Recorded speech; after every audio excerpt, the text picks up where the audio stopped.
मित्रांनो, एज्युकेटर्स अकॅडमीमध्ये मी डॉक्टर अविनाश भांडारकर आपले स्वागत करतो. आपण मूल्यमापनाच्या किंवा संशोधनाच्या गुणात्मक साधनांच्या मालिकेमध्ये मागील व्हिडिओमध्ये आपण निरीक्षण तंत्र, आत्मनिरीक्षण तंत्र याविषयीची माहिती सखोलपणे आपण अभ्यासली. आजच्या व्हिडिओमध्ये आपल्याला मूल्यमापनाच्या किंवा संशोधनाच्या गुणात्मक साधनांपैकी आविष्कार तंत्र किंवा त्याला आपण प्रक्षेपण तंत्र असं म्हणतो, इंग्रजीमध्ये आपण त्याला प्रोजेक्टिव्ह टेक्निक्स असं म्हणतो. तर याविषयीची माहिती आपण आजच्या व्हिडिओमध्ये अभ्यासणार आहोत. विशेषतः जेव्हा आपण मूल्यमापनाच्या किंवा संशोधनाच्या गुणात्मक साधनांमध्ये निरीक्षण तंत्र आणि आत्मनिरीक्षण तंत्राचा अभ्यास केला, तेव्हा निरीक्षण तंत्रामध्ये विद्यार्थी शिक्षकांना दिसतो कसा, आत्मनिरीक्षणामध्ये विद्यार्थी स्वतः दिसतो कसा, याविषयीची माहिती आपण मागील व्हिडिओमध्ये अभ्यासली. आता इथे आपल्याला आविष्कार तंत्र किंवा प्रक्षेपित तंत्र किंवा प्रक्षेपण तंत्र असं आपण या तंत्राला म्हणतोय.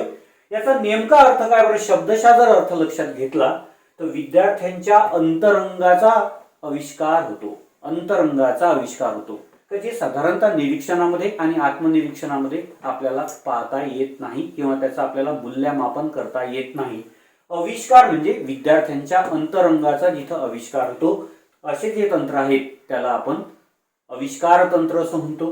किंवा प्रक्षेपित तंत्र किंवा प्रक्षेपण तंत्र, प्रोजेक्शन जिथं होतं, जसा दूरदर्शन प्रक्षेपित करतं म्हणजेच काय, इथे प्रक्षेपण करतं चा अर्थ काय, विद्यार्थ्यांचे विचार, विद्यार्थ्यांची भावभावना, विद्यार्थ्यांचे अनुभव, विद्यार्थ्यांचा राग, विद्यार्थ्यांचा द्वेष जिथं प्रक्षेपित होतं, ज्या तंत्राच्या साहाय्यानं प्रक्षेपित होतं त्या साधनांना आपण प्रक्षेपण तंत्र किंवा प्रोजेक्टिव्ह टेक्निक्स असं म्हणतो.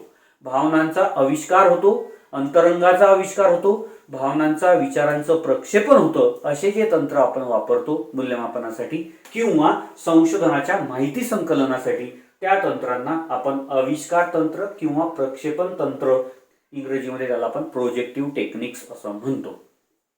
आता आविष्कार तंत्र किंवा प्रक्षेपण तंत्राचे 5 महत्वाचे साधन आहेत. त्या साधनांची विस्तृत माहिती आपण अभ्यासूया.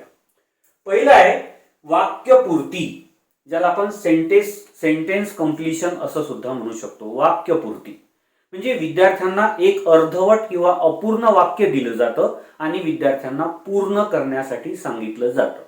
अपूर्ण वाक्य वेगवेगळ्या प्रकारचे असू शकतात.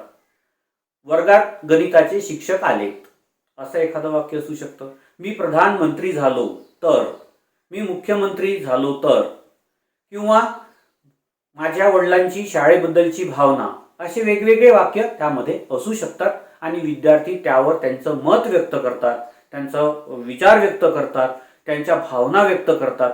उदाहरणार्थ आपण एक वाक्य लक्षात घेऊया. मी रस्त्याने जात आहे, कॉर्पोरेशनचा नळ उघडा दिसला.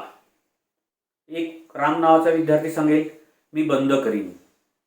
दुसरा एक सांगेल का मला काय त्याचं. तिसरा एक सांगेल महानगरपालिकेची ड्युटी आहे, त्यांनी बंद करायला हवा. असे वेगवेगळ्या प्रकारचे उत्तर नळ चालू असताना असं जर दिलं आपण त्याला, तर त्यावर वेगवेगळी उत्तरं येऊ शकतील. आपण जर याचं विश्लेषण केलं या वाक्यपूर्तीचं, तर आपल्याला त्या विद्यार्थ्यांच्या भावनांचा, त्यांच्या विचारांचं प्रक्षेपण झालेलं आपल्याला याच्यातून दिसून येईल. जसं पहिल्या विद्यार्थ्यांनी सांगितलं का नळ बंद करीन, म्हणजे त्याला आपल्या नैसर्गिक साधन संपत्तीबद्दलची त्याच्या मनामध्ये सकारात्मक भावना आहे.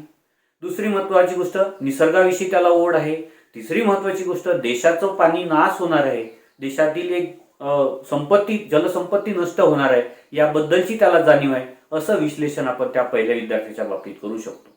दुसऱ्या विद्यार्थ्यांनी जर उत्तर दिलेलं आहे का मला काय त्याचं, म्हणजे त्याची बेफिकरपणा यातून स्पष्ट होतो का तो विद्यार्थी किती बेफिकर आहे, त्याला कशाचंच तमा नाही, असं एक विश्लेषण आपण त्याबद्दल त्या विद्यार्थ्यांच्या बाबतीत करू शकतो. म्हणजेच, आणि तिसरं जर आहे तर महानगरपालिकेची जबाबदारी आहे असं तिसरं जो म्हणतोय, त्यावरून त्याचा अर्थ असा निघतोय का त्या विद्यार्थ्याला जबाबदारी ढकलण्याची सवय आहे किंवा त्याच्यामध्ये आपल्याकडे जबाबदारी न घेता ती जबाबदारी दुसऱ्याकडे ढकलण्याची त्याची इच्छा आहे किंवा त्याची तयारी आहे. म्हणजेच विद्यार्थी वाक्यपूर्ती करताना त्याच्या भावनांचा किंवा त्याच्या विचारांचा आविष्कार करतो किंवा अर्धवट वाक्य आपण जेव्हा विद्यार्थ्यांना देतो त्या विद्यार्थ्यांच्या भावना त्यातून त्या स्पष्ट होतात यासाठीच मूल्यमापनासाठी सुद्धा आपल्याला याचा उपयोग होतो, संशोधनासाठी सुद्धा उपयोग होतो. जेव्हा आपण छोट्या मुलांच्या बाबतीत संशोधन हाती घेत असतो तेव्हा त्या विद्यार्थ्यांची भावना काय आहे. समजा माझी शाळा असं एक वाक्य सोडून दिलं, विद्यार्थ्यांना दिलं आपण, तर त्या शाळेबद्दल त्या विद्यार्थ्याचं काय मत आहे याबद्दलची माहिती, किंवा त्या शाळेमधील भौतिक सुविधा असं एक वाक्य आपण अपूर्ण विद्यार्थ्यांना देऊन टाकलं आणि त्याबद्दल विद्यार्थ्यांना वाक्यपूर्ती करायला सांगितलं, तर आपल्याला संशोधनाकरिता गुणात्मक माहिती आपल्याला प्राप्त होऊ शकते. म्हणजे संशोधनासाठी सुद्धा वाक्यपूर्ती हे साधन अत्यंत महत्त्वाचं मानलं जातं.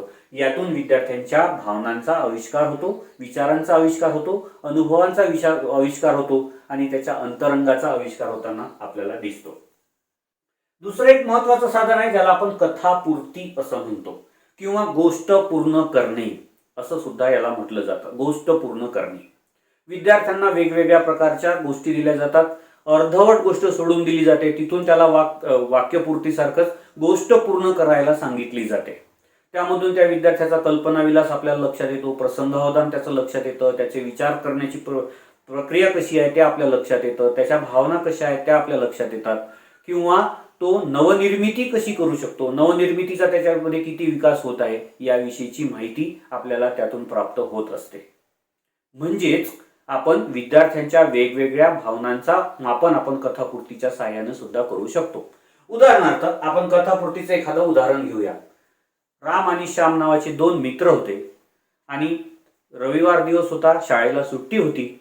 आनंद घ्यायचा म्हणून मुलं जंगलात फिरायला निघाली. जंगलात फिरत असताना छान मंद वारा सुरू होता, नदीचं झुळझुळ पाणी सुरू होतं. तितक्यात आपण तिथपर्यंतच कथा सांगितली आणि पूर्ण करायला त्यांना सांगितले. काही विद्यार्थी सांगतील काही अस्वल पुढे आली आणि त्या अस्वलीनं आमच्यावर हल्ला करण्याचा प्रयत्न केला, मी रामला सोडून दिलं, श्याम पळून गेला, असं सुद्धा असू शकतं. किंवा तितक्यात एखादा तो लिहू शकतो का पाऊस पडायला सुरुवात झाली, मग आम्ही झाडाखाली थांबलो, विजाचा गडगडाट होत होता. असे वेगवेगळ्या प्रकारचे कथापूर्ती विद्यार्थी करतील. त्या कथापूर्तीतून त्यांचा कल्पनाविष्कार किती आहे, किंवा तो कल्पना विस्तार कसा करू शकतो, किंवा प्रसंगावधान कसा ठेवतो, किंवा त्याच्या भावना कशा तो व्यक्त करतो, याबद्दलची माहिती आपण कथापूर्तीच्या साहाय्याने विद्यार्थ्यांच्या बाबतीत घेऊ शकतो. शैक्षणिक बाबतीत आपण घेऊ शकतो, सामाजिक बाबतीत आपण याचा विचार करू शकतो. विद्यार्थ्यांच्या कुटुंबाच्या विषयी आपण एखादी कथा सांगून अर्धवट सोडून देऊ शकतो का विद्यार्थी ती कथा पूर्ण कसा करतो.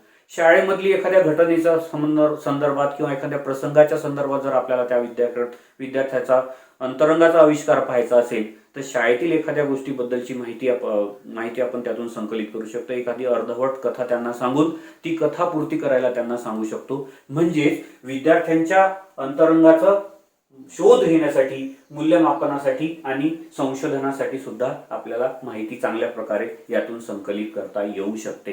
याचं कारण असं का कथापूर्ती करताना विद्यार्थी नवनिर्मिती कसा करतो, प्रसंगावधान कसा राखतो, त्याबद्दलचा त्याचं मत काय कसं व्यक्त करतो, ह्या सगळ्या विचारांचा आपल्याला मूल्यमापन करता येते आणि संशोधनासाठी सुद्धा आपल्याला त्याची माहिती संकलित करता येते. म्हणून कथापूर्ती सुद्धा अत्यंत महत्त्वाचं साधन मानलं जातं. चित्र काढणे तिसरं महत्त्वाचं साधन आहे. चित्र काढणे, ड्रॉइंग करायला सांगून विद्यार्थ्यांच्या भावना व्यक्त करायला आपण त्यांना प्रवृत्त करू शकतो. विद्यार्थ्यांच्या भावना व्यक्त करण्यासाठी आपण त्याला प्रवृत्त करू शकतो. म्हणजेच काय होतं बरं, लक्षात घ्या का विद्यार्थी जेव्हा चित्र काढतात तेव्हा चित्र काढताना त्यांच्या मनामध्ये असलेले विचार त्या चित्रातून ते स्पष्ट करण्याचा प्रयत्न करतात. उदाहरणार्थ आपण जर विद्यार्थ्याला सांगितलं का घराचं चित्र काढा, तर विद्यार्थी घराचं चित्र काढताना प्रत्येक विद्यार्थी आपल्या घराचं चित्र वेगवेगळ्या प्रकारे काढेल. समजा एखादा स्वच्छंद विद्यार्थी असेल तर तो घराची दारं सताड उघडे ठेवेल, आजूबाजूनं खेळतानाचं चित्र तो तयार करेल, आजूबाजूनं फुलझाडं लावलेले दिसतील. म्हणजेच तो स्वच्छंद व्यक्तिमत्व आहे हे आपल्याला त्यातून स्पष्ट होऊ शकेल. दुसरा एखादा विद्यार्थी असा असेल का तो चित्र काढताना घराची दारे बंद केलेली असेल, खिडक्या बंद केलेली असेल, पडदे सरकवलेली असेल, तर तो स्वयंकेंद्रित आहे विद्यार्थी असा आपण त्याचा अर्थ काढू शकतो. एखादा विद्यार्थी असेल तर घराचा काही अर्धवट भाग तुटलेला दिसेल, किंवा एखादे पत्रे त्याचे तुटलेले दिसतील, किंवा एखादी भिंत ढळलेली दिसेल, त्या विद्यार्थ्यांच्या मनामध्ये कोणत्या तरी प्रकारचं न्यूनगंड आहे असा आपण त्यामधून त्या विद्यार्थ्याने काढलेल्या चित्रातून निष्कर्ष काढू शकतो. एखादा विद्यार्थी आनंदी स्वभावाचा असेल तर घराच्या बाजूला खूप सारे फुलझाडं काढेल, कुंड्या काढेल, दरवाजे छान उघडे असतील, रंगरंगोटी केली असेल घराला छान, आणि त्याचबरोबर मुलं खूप छान बागडताना दिसतील. तो मुलगा ज्याने चित्र काढलंय तो आनंदी आहे असा त्याचा अर्थ आपण काढू शकू. म्हणजेच त्या विद्यार्थ्यांनी काढलेले चित्र हे त्याच्या भावना स्पष्ट करतात, त्याचे विचार स्पष्ट करतात, त्याची प्रवृत्ती स्पष्ट करतात, त्याची अभिरुची स्पष्ट करतात, त्याची अभिरुची स्पष्ट करतात. म्हणजेच विद्यार्थ्यांच्या सुप्त गुणांची माहिती आपल्याला चित्रकारामधून आपण विद्यार्थ्यांची घेऊ शकतो. म्हणून विद्यार्थ्यांना चित्र काढायला सांगून एखादा जर विद्यार्थी वैज्ञानिक दृष्टिकोन त्याच्यामध्ये असेल तर त्याच्या चित्रामध्ये वैज्ञानिक दृष्टिकोन फोकस झालेला आपल्याला दिसेल. एखाद्या विद्यार्थ्याला देशप्रेमाबद्दल खूप त्याचा प्रगल्भ विचार असतील तर त्याच्या घरावर एखादा ध्वज दिसेल. म्हणजेच विद्यार्थी चित्र काढताना त्याच्या भावना आणि त्याची अभिवृत्ती त्या चित्रातून स्पष्ट करत असतो. म्हणजे जे आपण निरीक्षण तंत्राद्वारे किंवा आत्मनिरीक्षण तंत्राद्वारे आपण ज्या भावनांचा किंवा ज्या गुणांचं मापन करू शकत नाही त्यावेळेस आपल्याला मापन आविष्कार किंवा प्रक्षेपण तंत्राच्या सहाय्याने करता येतं. किंबहुना संशोधनासाठी सुद्धा आपल्याला ही माहिती संकलित करता येऊ शकते. म्हणजेच आपल्याला हे तंत्र अत्यंत महत्वाचं असं लक्षात येतं. आणखी एक महत्वाचं दैनंदिनी लेखन, डायरी रायटिंग ज्याला आपण म्हणतो, हे अत्यंत महत्वाचं असं साधन आहे का ज्या साधनाद्वारे आपल्या जीवनात झालेले चांगले वाईट अनुभव याची नोंद करून ठेवता येते, किंवा विद्यार्थ्याचं मत नेमकं कसं आहे, विद्यार्थी प्रगट कसा होतो हे आपल्याला त्यातून स्पष्ट करता येतं. उदाहरणार्थ आपण डायरी लेखनाचं विद्यार्थ्यांना सांगितलं, डायरी लेखनामधून विद्यार्थ्यांनी काही वाक्य लिहिली, त्यातले 1-2 वाक्याचा आपण उदाहरणार्थ घेऊया. माझं आणि रामचं गणित बरोबर होतं, परंतु आमच्या मॅडमने रामची जास्त स्तुती केली, माझी स्तुती केली नाही. मला मॅडमचा फार राग आला. दोघांचे गणित बरोबर होतं, परंतु मॅडमनी फक्त रामची स्तुती केली. म्हणजेच त्या विद्यार्थ्याचं मत लगेच लक्षात येतं का त्या मॅडम बद्दलचं त्यांचं मत काय आहे, गणिताबद्दलचं त्यांचं मत काय आहे, तो विचार कसा स्पष्ट करतो हे आपल्या त्यावरून लक्षात येतं. आणखी एखादा ग्राउंडवर खूप सारे मुलं खेळत होते आणि शिक्षकांनी त्या श्यामला खूप मारलं, त्याची काहीही चूक नव्हती. आता इथे बघा का कोणाचंच त्यांनी ऐकून घेतलं नाही, शिक्षकांनी कोणाचीच त्यामध्ये चूक नव्हती. आता इथे विद्यार्थी त्याबद्दलची माहिती आपल्याबद्दलची सांगतो आहे, त्यातून विद्यार्थ्यांचं मत कसं व्यक्त करतो हे आपल्याला स्पष्ट होतं. नगर जिल्ह्यातील एक मोठी शाळा आहे, त्या शाळेमध्ये त्यांनी एक विद्यार्थ्यांना मुक्तपणे लिहायला सांगितलं. त्याच्यामध्ये त्यांनी काय सांगितलं का त्यांना प्रत्येक विद्यार्थ्याला एक कागद दिला आणि त्यांना सांगितलं का तुम्हाला काय वाटतं शाळेबद्दल, मुक्तपणे लिहा, तुमच्या शिक्षकाबद्दल आणि शाळेबद्दल तुम्हाला काय वाटतं. एका विद्यार्थ्याने लिहिलं, हिवाळ्याचे दिवस आहेत, आम्ही नदीच्या काठाने शाळेमध्ये चालत येतो आणि शिक्षक हे मफलर बांधलेले असतात, स्वेटर घातलेले असतात, आम्हाला सांगितलं जातं का पोशाखात यायचंय, आम्हाला थंडी वाजत नाही, फक्त शिक्षकांनाच वाटते, शिक्षकांनाच थंडी लागते, आम्हाला लागत नाही, असं त्या विद्यार्थ्यांनी त्याच्यात मांडलं. म्हणजे विद्यार्थी आपलं मत व्यक्त करतो, दबलेला राग व्यक्त करतो, दबलेल्या भावना व्यक्त करतो का या साधनांच्या सहाय्याने विद्यार्थ्यांचा दबलेला राग किंवा त्यांच्या भावनांचं दमन होणार नाही यासाठी या तंत्राचा वापर आपल्याला करता येतो. तर दैनंदिनी विद्यार्थ्यांना लिहिण्यास शिकवणं अत्यंत गरजेचं आहे का प्रत्येक प्रसंगाच्या वेळेस तो विद्यार्थी कसा वागला हे सुद्धा तो त्या दैनंदिनीमध्ये मांडतो. म्हणून दैनंदिनी लेखनाबद्दलचं प्रशिक्षण आपल्या प्रत्येक विद्यार्थ्याला देणं अत्यंत गरजेचं आहे. एखाद्या थोर व्यक्तीबद्दलची माहिती त्याच्या दैनंदिनीमधून आपल्याला प्राप्त होते. म्हणजेच काय होतं का तो दररोज जे प्रसंग अनुभवतो ते अनुभव तो त्याच्या डायरीमध्ये लिहितो, त्याच्या दैनंदिनीमध्ये लिहितो आणि त्यावरून त्या पर्टिक्युलर व्यक्तीचं व्यक्तिमत्व कसं आहे याबद्दलचा अंदाज घेता येतो. म्हणजे दैनंदिनी लेखनातून विद्यार्थ्यांच्या भावनांचा आविष्कार होतो आणि तो वागतो कसा, बोलतो कसा, प्रसंगावधान कसा ठेवतो, त्याबद्दल तो प्रतिसाद कसा देतो पर्टिक्युलर प्रसंगाबाबत, हे त्या विद्यार्थ्याच्या दैनंदिनीमधून आपल्याला लक्षात घेता येतं. म्हणून विद्यार्थ्यांना दैनंदिनी आपण आपल्या शाळांमध्ये दैनंदिनी लिहायला सांगितली जाते, परंतु दैनंदिनी अत्यंत मेकॅनिकली यांत्रिकपणे तपासली जाते. त्यामध्ये त्या व्यक्तीनं काय लिहिलं आहे याचा अंदाज शिक्षक घेत नाहीत.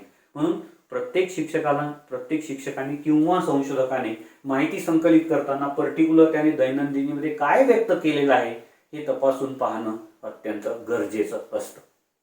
शेवटचा एक याच्यामधलं महत्वाचं साधन बाहुल्यांचा खेळ.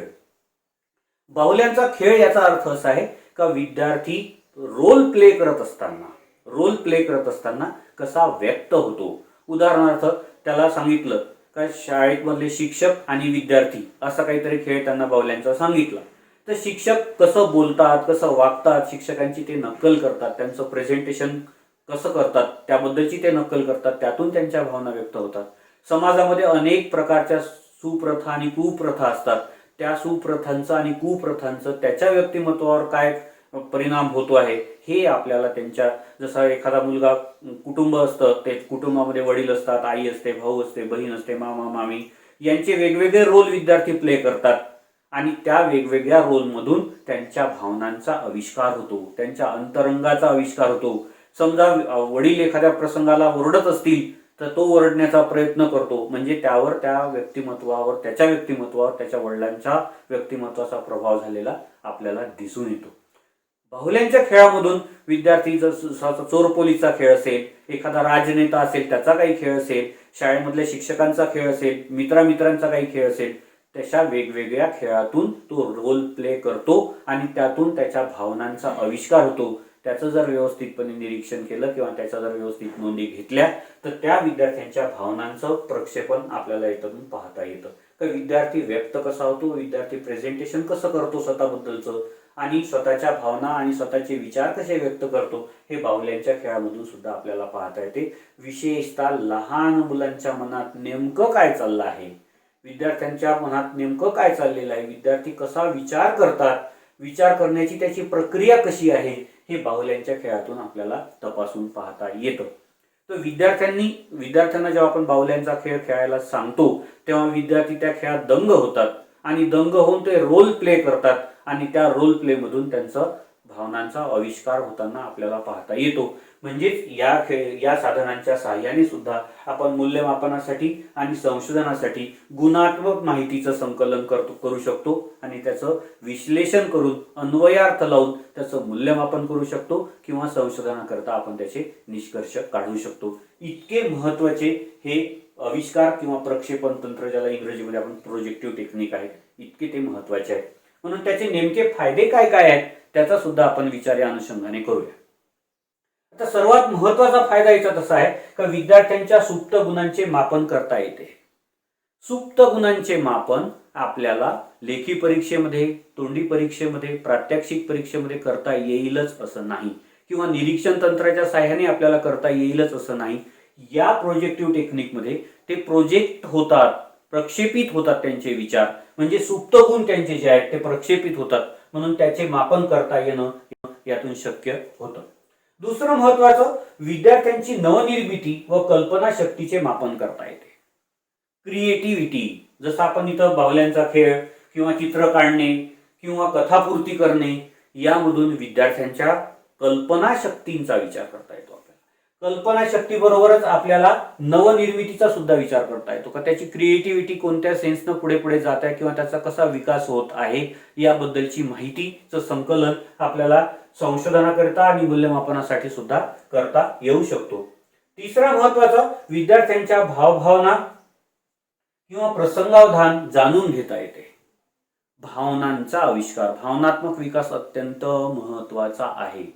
विद्यार्थ्यांच्या भावनात्मक क्षेत्राचा विकास जलद गतीनं होणं आणि व्यवस्थित होणं, संतुलित होणं अत्यंत गरजेचं असतं आणि ते संतुलित होत आहे किंवा नाही हे पडताळून पाहण्यासाठी त्यांच्या भावनांचा आणि प्रसंगावधान, एखादी घटना आले तुमच्या समोर किंवा एखाद्या घटनेला सामोरे जाताना किंवा एखाद्या आव्हानाला सामोरे जाताना तुम्ही कसं वागता, तुम्ही कसं बोलता, त्याला कसा रिस्पॉन्स करता याची तपासणी आपल्याला या साधनांच्या सहाय्यानं करता येतं. आणखी एक महत्वाचा याच्यातला फायदा असा आहे का मूल्यमापन करत असताना विद्यार्थ्यांवर दडपण येत नाही. बऱ्याचदा आपण परीक्षा जेव्हा आयोजित करतो तेव्हा विद्यार्थ्यांच्या मनावर त्याचं दडपण येण्याची शक्यता अधिक असते. कारण परीक्षेमध्ये काय होईल, मला आठवेल किंवा नाही, मला उत्तरं लिहिता येतील किंवा नाही. जर एखादे शिक्षक निरीक्षण करणार असेल तर शिक्षक निरीक्षण करत असताना विद्यार्थी कृत्रिम वागण्याचा प्रयत्न करतात. पण इथं असं होत नाही. त्याचं प्रोजेक्शन असल्यामुळे विद्यार्थ्यांना कोणत्याही प्रकारचं दडपण या साधनांच्या सहाय्याने जेव्हा आपण मापन करत असतो तेव्हा विद्यार्थ्यावर कोणत्याही प्रकारचं दडपण येत नाही. विद्यार्थ्यांच्या अंतरंगाचा शोध घेता येतो. मानवी मन हे अत्यंत चंचल आहे. त्याच्या मनात नेमकं काय चाललं आहे हे तपासून पाहता येणं अत्यंत कठीण आहे. म्हणून मानवी मनाचं व्यवस्थापन करण्याची प्रवृत्ती किंवा क्षमता विद्यार्थ्यांमध्ये विकसित करणं अत्यंत गरजेचं आहे. जसं एक गोष्ट मी नेहमी सांगत असतो का मन हे सॉफ्टवेअर आहे आणि त्याची कृती किंवा त्याचं शरीर हे त्याचं हार्डवेअर आहे. मनामध्ये जसं येतं तसं शरीर करतं. म्हणून मनाला प्रशिक्षित करणं अत्यंत गरजेचं आहे. म्हणून विद्यार्थ्याचा जो अंतरंग आहे त्याचा आपल्याला शोध घेता येतो का त्याच्या मनामध्ये नेमकं काय काय चाललेलं आहे किंवा त्याच्या मनामध्ये ज्या भावना असतील, जो उद्वेग असेल, राग असेल, त्याचं दमन होता कामा नये. जर दमन झालं तर विद्यार्थ्याचं व्यक्तिमत्व बॅलन्स विकसित होणार नाही. म्हणून त्याच्या अंतरंगाचा शोध घेण्यासाठी या साधनांचा आपल्याला अत्यंत महत्त्वाचा उपयोग होतो.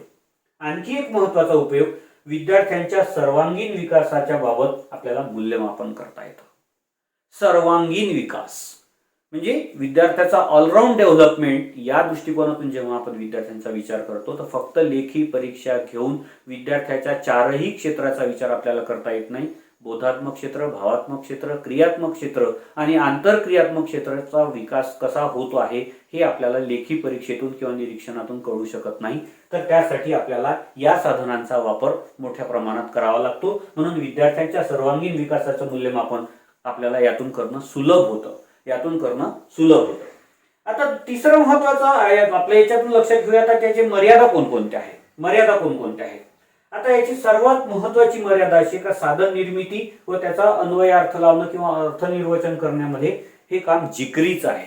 साधन निर्मिती म्हणजे ज्याचं मला मापन करायचं आहे त्या क्षमतेचा मापन करण्यासाठी जी साधन निर्मिती मला करायची आहे ती साधन निर्मिती करणं अत्यंत गरजेचं आहे. ते प्रशिक्षित शिक्षक किंवा तज्ज्ञ शिक्षक चांगल्या पद्धतीने करू शकतात आणि त्याचं अर्थनिर्वचन करणं सुद्धा अत्यंत जिकरीचं आहे. का एखाद्या विद्यार्थ्याने चित्र काढलं त्याचा अर्थ नेमका काय आहे हे सांगता येणं थोडं अवघड असतं. कारण प्रत्येक विद्यार्थी वेगवेगळ्या पद्धतीनं आपलं प्रक्षेपण करत असतो. म्हणून हे साधन निर्मितीचं अर्थनिर्वचन अत्यंत जिकरीचा असा विषय आहे.